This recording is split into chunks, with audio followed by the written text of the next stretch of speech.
Hello, everyone, and welcome to the premiere episode of Phoenix ChalkTalk. Today, I am welcoming head baseball coach John Poss. Thank you for being here with me today, John. The baseball team just started the third season for the baseball team. So first, I gotta ask you, John. A lot of people may or may not know you. There's some new faces on campus, new coaches, different players, new athletes. Some know who you are, some don't.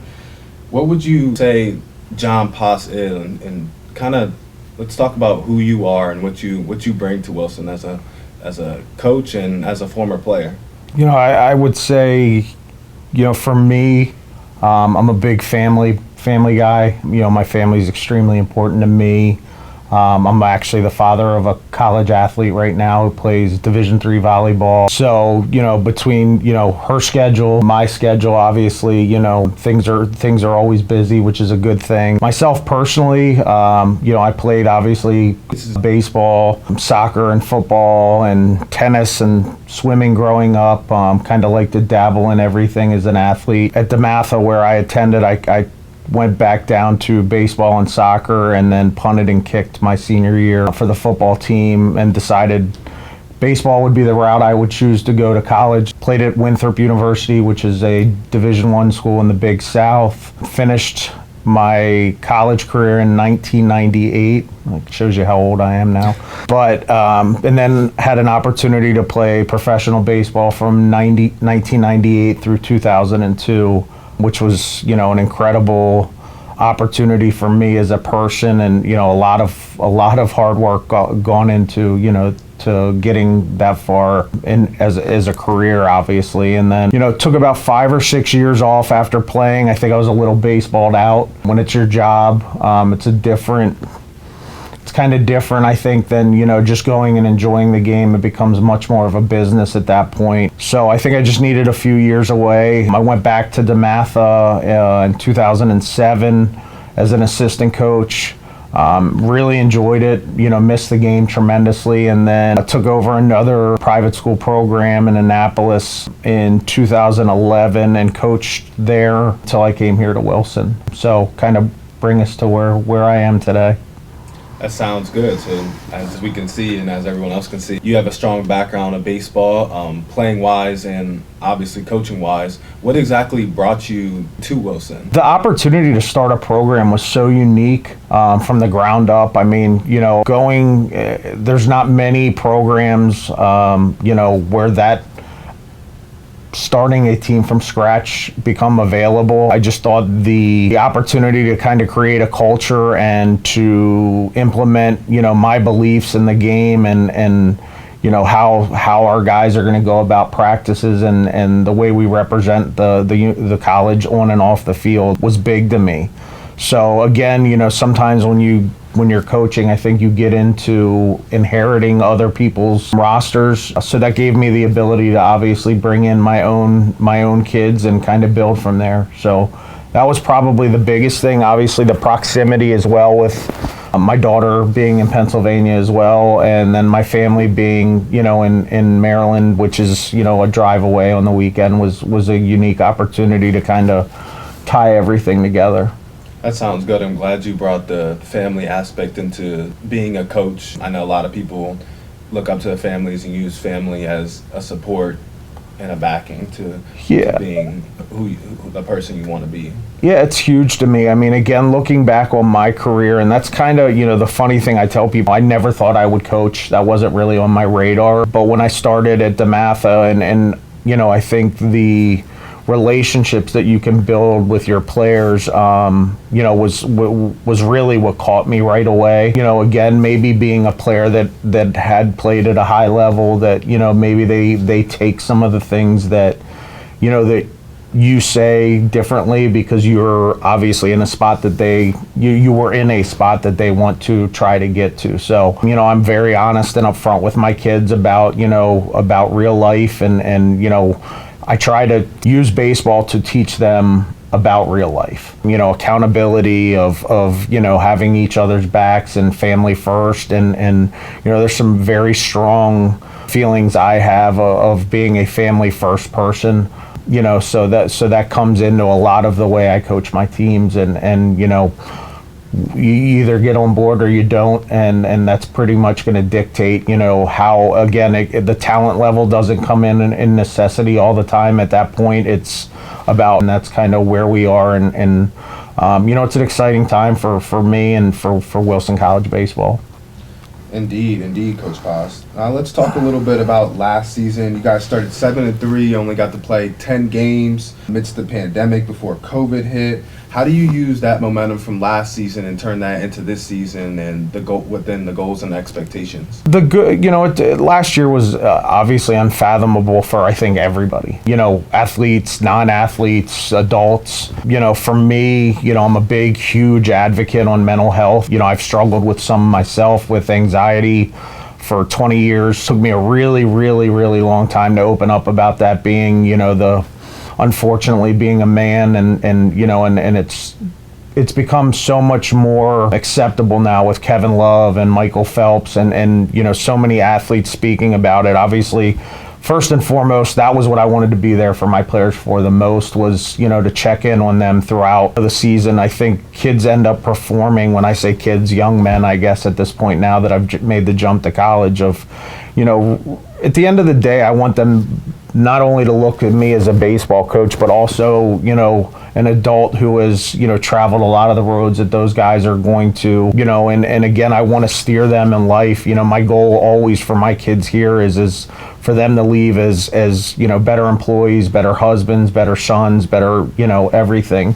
So, I use that, like I said before, to really teach them life lessons. But, one of the things my players will tell you that I've said for years, if you go back to high school, is that I had a coach, who brought this up, and it just kind of stuck with me, is that you never know when your last time to put a uniform is gonna be, and so I always tell our guys every day, whether it's a practice or whether it's a walkthrough or a huge game, in conference, that our expectations are that they leave it on the field, for those 2.5 hours and have no regrets.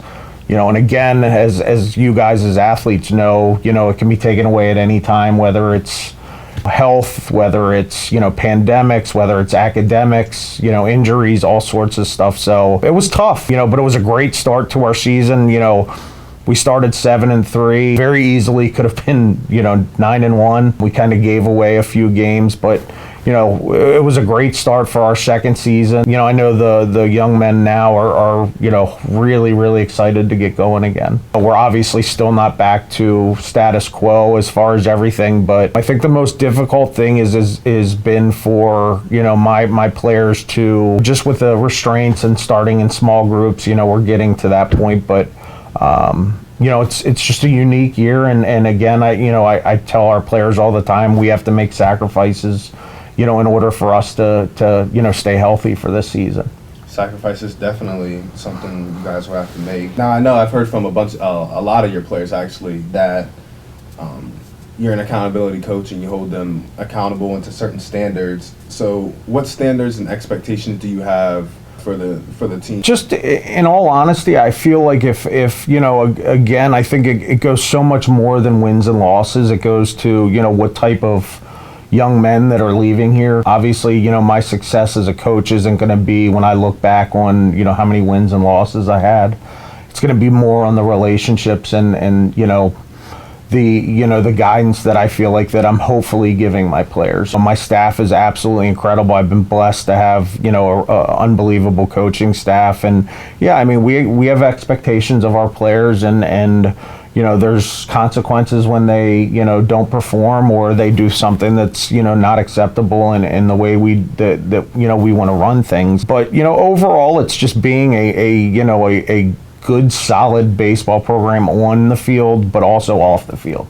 Being a part of the college, getting involved in the community. We have, players reading to elementary schools last year, doing clinics for local, Chambersburg area, younger teams. And stuff like that. So I tell them every time that, they have something on Wilson College baseball, in the community, that they're representing what we're, the brand we're trying to build. And being the newest men's sport here, and an influx of, 40 plus kids into a predominantly female college was a bit of a challenge at the get-go, for winning over. I'm sure people had assumptions of, male athletes sometimes. And, I think we've done a pretty good job. We've had some bumps along the road of establishing ourselves as, obviously academically, socially being involved and so forth. So a lot of stuff goes into that. Again, my goals for these guys on the field and off the field are completely different. Always the fact that, yes, I want to win every time we step on the field. There's no doubt. I mean, the competitiveness has never left me.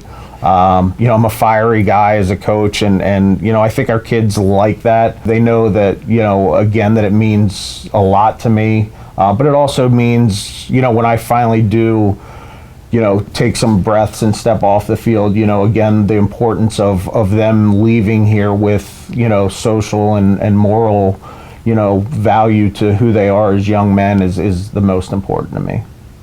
That sounds good. That's good stuff, Coach. Now, jumping back to COVID protocols, I've also talked to a few of your players, upperclassmen generally, about COVID protocol and the regulations and how you all will adhere to those. How confident are you in your team being able to follow those protocols and what's needed of you guys for the regulations? Yeah, so again, going back to, I think, winning over, your own players is huge. And, again, the example comes from, myself and my staff. There's just no wiggle room this year with COVID. Again, at practice, there's, masks up constantly. Again, it's tough. You got catchers in full catching gear with helmets on and then, a mask underneath. But again, the rules are the rules the CSAC came up with. And, again, we've talked about making sacrifices in order to be able to play this year. And again, I tell these guys daily that, again, they're not the most friendly, rules that we have to follow. But again, we're still dealing, obviously, in a worldwide pandemic. And we have to do the things that are required of us. There's just, there's no wiggle room with any of the rules on that stuff. So again, we'll follow whatever rules the school, Wilson, and obviously the CSAC give us. And again, like I said, there's no variance here of half in, half out, or 3/4 in, 3/4 out.